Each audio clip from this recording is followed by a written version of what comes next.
The truth about human connection is a mirror that few dare to look into, yet all are reflected by. It is raw, unfiltered, and uncomfortable, for it exposes not only the choices of others, but the patterns that shape ourselves. And today we step into a domain most men avoid: the psychology behind why women often choose the wrong men, the subtle signals hidden in behavior, and the red flags they dismiss until it is too late. This is not a manual for manipulation, nor a blueprint for judgment. It is a map of awareness, a guide for clarity, a framework for understanding the currents of desire, fear, and projection that govern choice. You see, human attraction is not a matter of logic.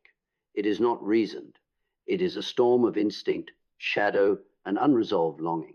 For every conscious preference, there exists 1,000 unconscious forces, patterns, inherited from upbringing, fears embedded in experience, and archetypes burned into the psyche by culture, media, and the ceaseless hum of expectation.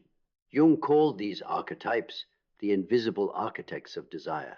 Nietzsche called them the hidden wills that shape our actions before thought can intervene. And today, you stand at the intersection of both, observing the signals that the world misses, reading the patterns that are invisible to all but the keenest eye. The first red flag is subtle. It is not explosive. It does not announce itself. It whispers. It lingers in the space between words. It exists in the choices that are rationalized away. The woman who disrespects herself, who tolerates compromise without reflection, is often signaling her own insecurities before she signals you. The choice of the wrong man is rarely about him. It is about her shadow, the patterns of fear and longing she has yet to confront. And here lies the paradox. Most men interpret the wrong choice as a reflection of themselves, a failure, a challenge. But the truth is far more nuanced. It is a reflection of the unconscious mind, a mirror of unresolved desire, a projection of what she has yet to reconcile within herself. Observe the patterns carefully. Does she settle for inconsistency? Does she tolerate dishonesty or rationalize selfishness? Does she amplify chaos while seeking comfort? These are signals, not judgments.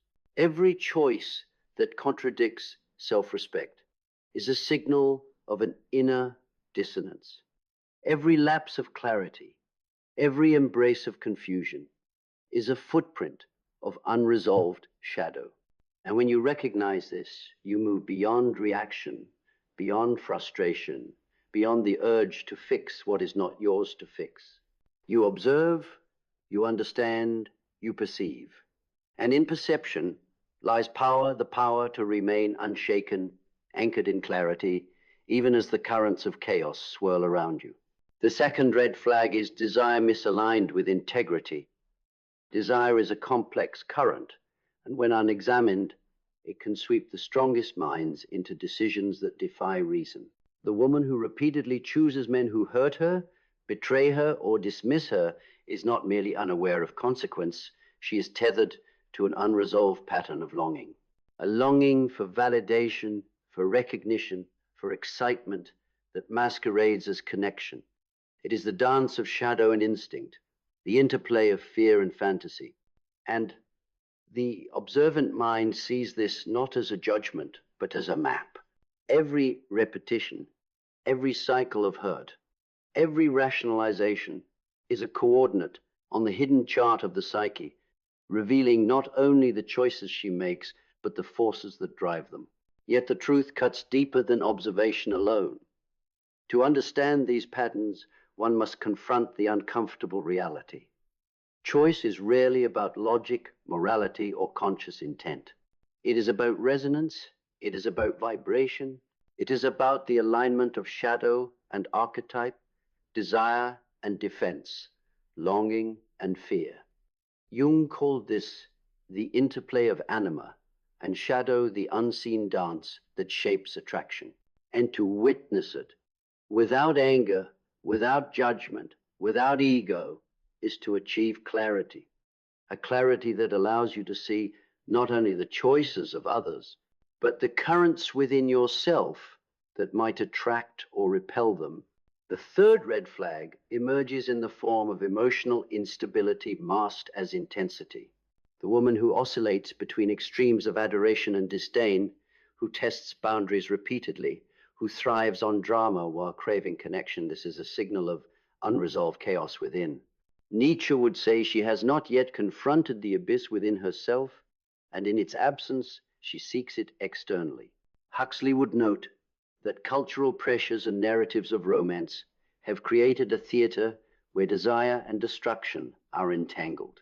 And Freud would remind us that unexamined impulses often replay in patterns that repeat across lifetimes. When you witness this behavior, do not respond with anger or judgment. Observe it as a pattern, a signal, a map of a mind still in conflict with itself. And in your observation, you maintain sovereignty. The fourth red flag is a distortion of self-perception. Here lies the woman who projects confidence without self-awareness, who masks insecurity beneath bravado, who embraces charm but evades accountability. She is a living contradiction, a blend of desire and defense, projection and avoidance. She attracts attention yet resists intimacy. She desires connection yet fears surrender. The observant mind sees through this immediately, not to manipulate, not to criticize, but to understand. Every contradiction, every evasion, every misalignment is a coordinate on the map of shadow. And understanding it allows you to navigate interactions with clarity, restraint, and authority. Most men never see these red flags because they are trained to respond, not observe. They are taught to react, not perceive. They are conditioned to seek validation through approval, attraction through conquest, and connection through compromise. But mastery requires something different: attention, perception, and detachment. To spot a red flag is not to condemn, but to understand. To understand is not to engage, but to navigate. And to navigate is not to be swept away, but to remain anchored in clarity. The fifth red flag is the inability to confront personal responsibility. The woman who blames others for her dissatisfaction, who refuses to reflect on patterns she perpetuates, who externalizes conflict rather than exploring her own shadow. This is not merely a behavioral flaw. It is a structural marker of unresolved psyche. Jung called this the refusal of individuation, the process of integrating shadow and consciousness, fear and desire, longing and reality. When choice is divorced from responsibility, the wrong partner is rarely the anomaly, it is the inevitable outcome. And the observant man sees this pattern not as a threat, but as a signal to align himself with clarity, awareness, and sovereignty. And yet, despite every warning, despite every signal etched into behavior, the currents of attraction continue to flow with astonishing force. Human desire is rarely rational. It is rarely obedient. It is a force older than intellect, older than culture, older than language itself. Freud whispered of the unconscious, that hidden kingdom beneath the surface of reason, where instinct and impulse write their own laws. Jung expanded this into the collective psyche, where archetypes, the eternal figures of our stories, myths, and shadows move unseen, guiding choices with invisible hands. And it is here, in this unseen realm, that the wrong choice is born. It is not born from malice, not from weakness, but from the invisible architecture of mind, the resonance of shadow with shadow, longing with longing, chaos with chaos. To witness this, to truly understand it, is to step into a domain few dare to enter. The observant mind sees the patterns repeating across generations, across cultures, across centuries. The warrior drawn to the siren of chaos, the healer seduced by the architect of conflict, the lover ensnared by the echo of unresolved fear. It is a dance older than humanity, a rhythm coded in the psyche, a song played before birth and remembered long after death. And most men never notice it. They chase desire without understanding. They react to signals without reading them. They attempt connection without perceiving the forces that shape it. The sixth red flag lies in repetition, the endless cycle of attraction to the unavailable, the unfaithful, the unaligned. This is not coincidence, this is pattern. Every repetition is a signal from the unconscious, a coordinate on the map of unresolved shadow. Nietzsche would call it the eternal recurrence of error, the unbroken chain of desire that refuses to learn. Jung would call it the projection of unresolved inner chaos onto the canvas of external relationships. And you, the observer, must learn to see it not as tragedy, but as guidance. Every repetition is a lesson, every pattern a mirror, every failure a signal of currents that must be understood before engagement can ever be conscious, clear, or sovereign. The seventh red flag is the embrace of illusion over reality. Here lies the woman who chooses fantasy over substance, image over integrity, excitement over consistency. Aldous Huxley warned of this centuries ago. Society constructs a theater of desire, a spectacle where the mind mistakes illusion for truth, performance for presence, charm for character. And when this illusion is chosen repeatedly, the wrong partner is inevitable, not because of choice, but because of resonance. The psyche attracts that which mirrors its own unresolved impulses. And the observant mind sees this instantly. It does not judge, it does not condemn, it reads the signals with precision, understanding that desire without clarity is a storm, and chaos disguised as attraction is a storm that will always strike the unprepared. The eighth red flag is fear disguised as intensity. Many women confuse emotional turbulence for passion, volatility for vibrancy, insecurity for depth. This is the shadow of attachment, the ancient neural wiring that equates chaos with intensity, unpredictability with aliveness, fear with desire. Freud spoke of repetition compulsion, the drive to recreate unresolved trauma in the guise of relationship. Jung spoke of projection, the unconscious casting inner conflict onto others. And here lies the clarity for the observant man. To distinguish intensity from stability, chaos from alignment, fear from authentic desire.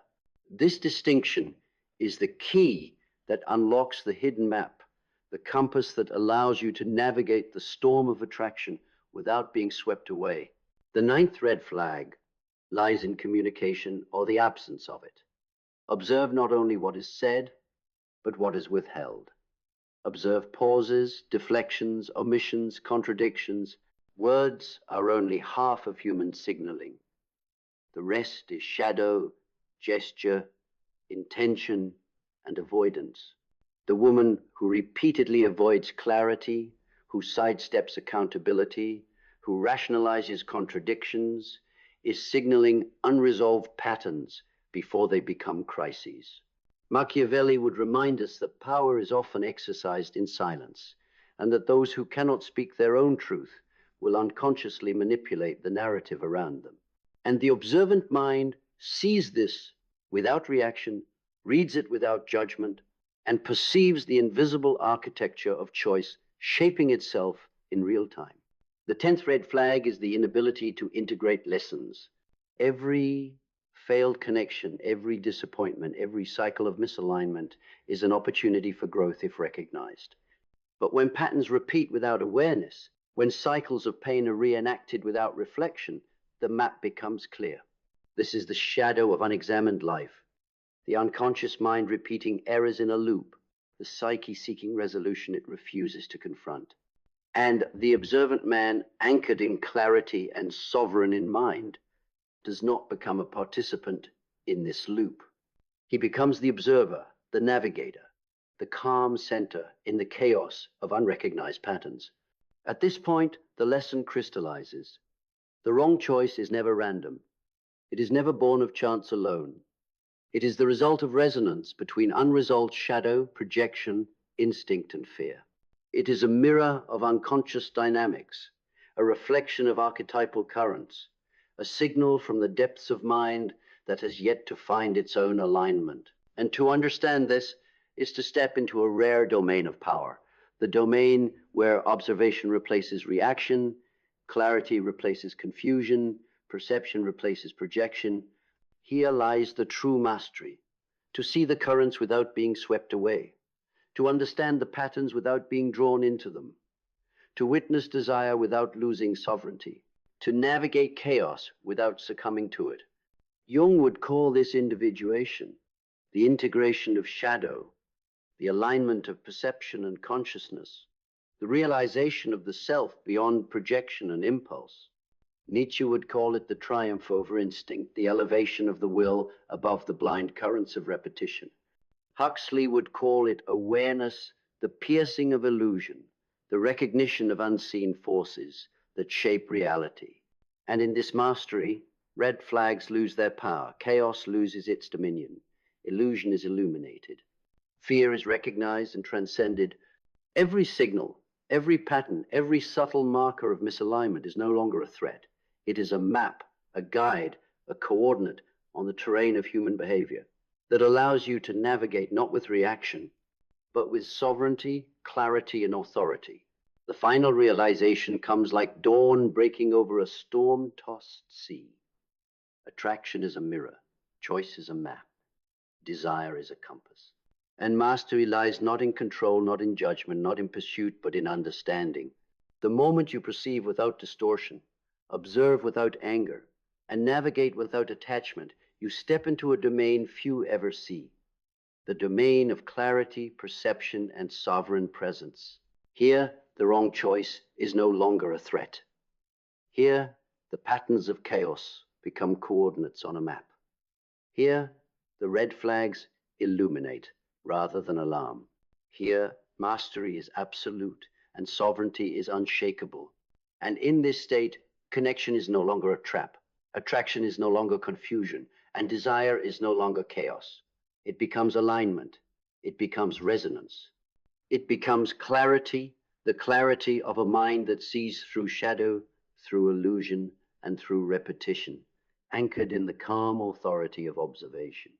And as you step further into this domain, you begin to notice something most men never perceive, the intersection of fear and longing. Desire is never purely light.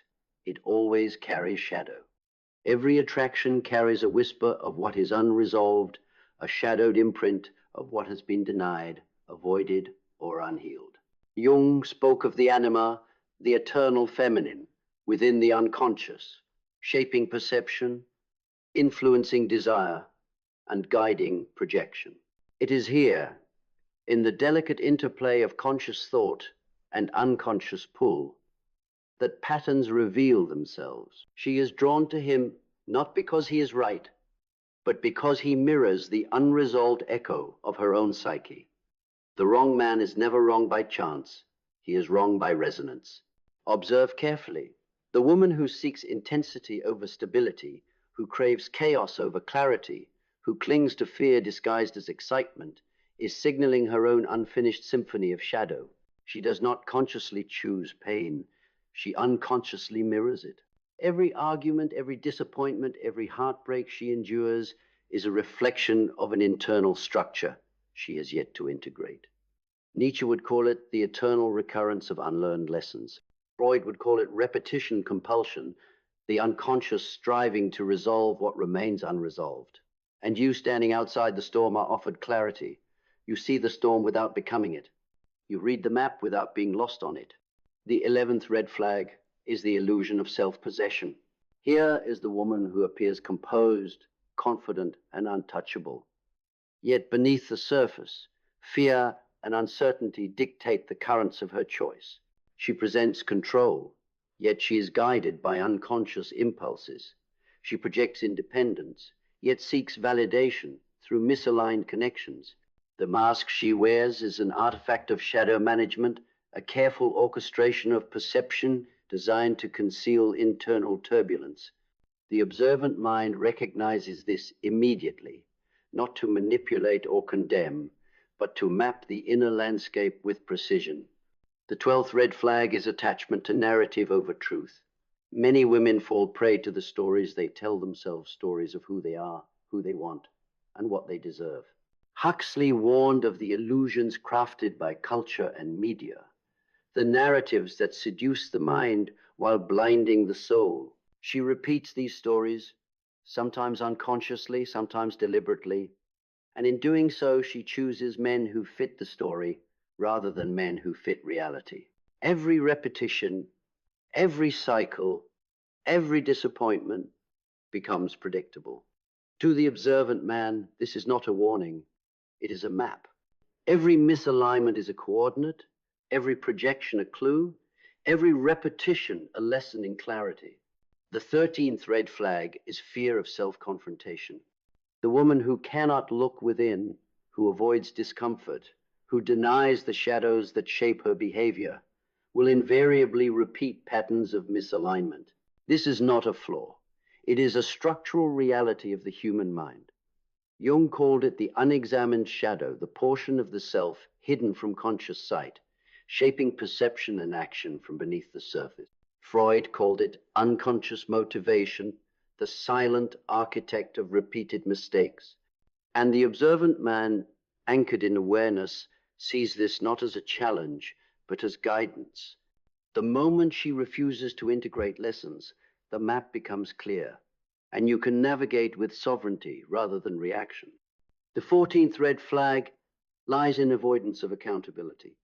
Here is the woman who deflects blame, rationalizes misbehavior, and externalizes responsibility for her choices. Every failed connection is someone else's fault. Every heartbreak is circumstantial. Every disappointment is projected outward. Machiavelli would call this strategic misdirection. Nietzsche would call it the refusal to confront the abyss within. And you, perceiving the pattern, remain untangled. You do not attempt to correct what is not yours to correct. You do not fight illusions that are internal projections. You observe, map, and navigate, maintaining sovereignty while the currents swirl around you. The 15th red flag is misalignment between words and action. She may speak of values, principles, and desires, yet her behavior betrays another story entirely. Words are the surface, actions are the map. Every contradiction is a coordinate, every rationalization a signal, every failure to integrate intention with behavior, a path toward misalignment. To navigate this landscape requires clarity, precision, and discipline of perception. Reaction is weakness. Observation is mastery. Judgment is bondage. Perception is freedom. And now, as the map begins to reveal itself fully, the larger truth emerges. The wrong choice is rarely wrong in isolation. It is the inevitable product of unconscious alignment with shadow, resonance with unresolved desire, and repetition of patterns unexamined. The woman who chooses poorly is not malicious. She is unresolved. She is not blind. She is navigating currents of unconscious resonance, and the man who observes without reaction, perceives without judgment, and navigates without attachment becomes a master cartographer of human behavior, a sovereign presence in the midst of chaos, a quiet force, untouched by the storms of projection and impulse. At this point, the power of awareness crystallizes. You begin to see not only the patterns of others, but the patterns within yourself. Every attachment to chaos, every attraction to intensity, every unexamined impulse becomes visible. And here lies the alchemy of mastery. To perceive the shadows of others without losing your own light. To read the maps of unconscious patterns without being drawn into the labyrinth. To maintain clarity when all around you succumb to the currents of desire and projection. The final revelation is as simple as it is profound. Sovereignty is the antidote to chaos. Observation is the antidote to reaction. Awareness is the antidote to misalignment. Desire, when filtered through clarity, is not destructive. Passion, when anchored in consciousness, is not dangerous. And attraction, when perceived rather than reacted to, becomes not a storm, but a signal, a map, a guide, a coordinate on the terrain of human behavior that allows you to navigate with precision, integrity, and power. You see, mastery is not about control. It is not about judgment. It is not about changing others. It is about understanding, perceiving, and navigating the unseen currents of mind and desire. Jung called this individuation the integration of shadow, the alignment of consciousness and unconscious, the realization of the self as a sovereign presence in a world of projection and illusion. Nietzsche called it triumph, the elevation of will above instinct, clarity above chaos, reason above repetition. Huxley called it awareness, the piercing of illusion, the recognition of patterns invisible to the distracted, the illumination of truth hidden beneath the veneer of desire and projection. And now, standing at the apex of understanding, the final insight emerges. Every red flag, every cycle of misalignment, every pattern of attraction and fear is no longer a threat. It is a map. It is guidance. It is a signal illuminating the terrain of human behavior that others stumble through blindly.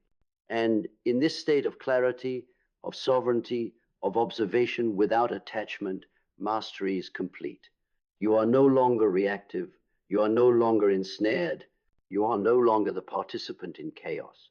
You are the observer, the navigator, the calm center around which storms may rage without disturbance. And in this realization, the ultimate freedom is achieved. The freedom to witness desire without being consumed, to understand patterns without being trapped, to navigate attraction without being ensnared. The wrong choice is no longer frightening. It is predictable. Red flags are no longer threatening. They are luminous markers on the map. And you, anchored in consciousness, sovereign in perception, clear in desire, and sovereign in mind, become untouchable by chaos, unaffected by illusion, and unshakable in presence. And now, as the final truths settle into the core of your being, you realize that everything the world tried to teach you about anger, fear, desire, and projection was merely a prelude to this moment. Every heartbreak, every misalignment, every disappointment, all of it was a map leading you to sovereignty. The chaos outside you now serves only as a mirror of mastery within you. You no longer chase validation. You no longer seek approval. You no longer react to projection, because in the theater of human illusion, you are not a player, you are the observer. You are not a pawn, you are the strategist. You are not a victim, you are the axis around which storms revolve without disturbing your center. And with this mastery comes freedom so absolute, so luminous, it feels almost otherworldly. The world may rage, people may betray, illusions may tempt, and shadows may whisper, but none of it can touch you. Not your mind, not your heart, not your presence. You are untouchable. You are sovereign. You are free. You realize now that anger was never necessary, frustration was never required, and being bothered was never inevitable. These were illusions, traps set by projection and chaos, and you have walked through them, not by force, not by struggle, but by awareness, by perception, by presence. And so, as the sun rises over the horizon of your mind, you step forward into life untouched, unshaken, and unbound. The red flags of the world no longer signal danger, they signal clarity. The patterns of desire no longer dictate your peace, they illuminate your path, and the shadows of projection no longer threaten your soul, they teach you sovereignty. From this moment on, nothing and no one can disturb your inner calm. No betrayal can wound you. No projection can ensnare you. No chaos can shake you. You are untouchable, sovereign, free, and fully awake. And as you move through life with this knowledge, the world bends to the gravity of your presence, not through manipulation, not through force, but through clarity, awareness, and mastery. The storm may roar, but you remain the unmoved mountain. The fire may rage, but you remain the unburned Sunday. The illusions may dance, but you remain the still I at the center of it all. And in that stillness, that awareness, that sovereignty, you finally understand true freedom is not the absence of chaos. It is mastery over your mind, mastery over your reaction, mastery over the currents of projection and desire. And now, having claimed that mastery, having aligned yourself with the timeless flow of perception and presence, you are complete. You are untouchable. You are sovereign. You are free. And with that, the world no longer dictates your state, the shadows no longer haunt your mind, and the storms no longer bend your soul. You have become the observer, the master, the unmoved center. And nothing ever again can bother you.